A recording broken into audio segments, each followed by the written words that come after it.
One of the decisions a Dungeon Master has to make that isn't talked about very often is what kind of battle mat he's going to use on his tabletop. A dry erase mat is a very common option, sometimes enhanced with a little bit of plexiglass on top, and there are a lot of strengths with this choice. For one, it's very adaptable. You can draw on the mat, you can set areas on fire, you can change things, you can reveal hidden passageways. It's also very affordable. A roll-up mat isn't going to run you very high, and if you want to protect it with a little plexiglass, that's not going to add very much to the price either. And of course, it's easy to store. A piece of plexiglass is very flat, you can stick it behind a piece of furniture, and your dry erase mat, you can just roll up and put on a shelf, and really put it anywhere. But the downside is it looks terrible, let's be honest. Your shakily hand-drawn lines of dry erase marker really ruin the aesthetic that the miniatures bring to the game. And lastly, two-dimensional drawings don't represent three-dimensional space very well. If you're going to have a fight that involves a couple of different stories of a building, it's very hard to bring that across. Now, the other way some Dungeon Masters go is they go full-blown Dwarven Forge, which provides a beautiful aesthetic that matches perfectly with your miniatures.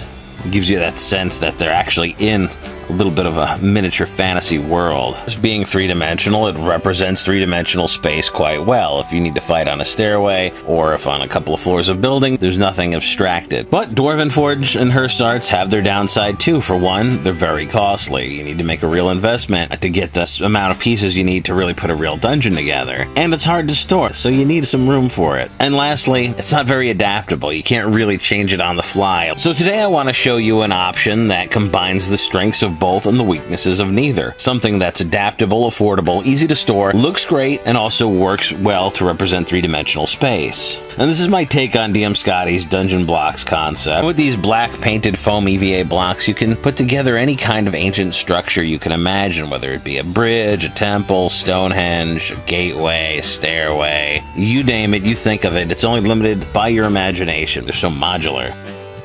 I already have a bunch of black EVA foam block. What I do is I make a stamp out of some styrofoam, and then I dip that stamp into some wet gray paint, and then I stamp that right on the EVA foam. Now I have a ton of these foam EVA blocks, and I'm very willing to part with them. Let me know if you want to trade or buy some of these. I can give them to you plain, or I can give them to you with the block pattern on them already. Let me know, guys. I'm happy to provide and help.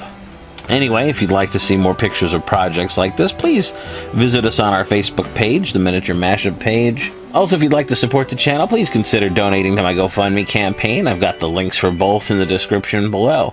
Hey, thanks for watching, guys. Please like and subscribe.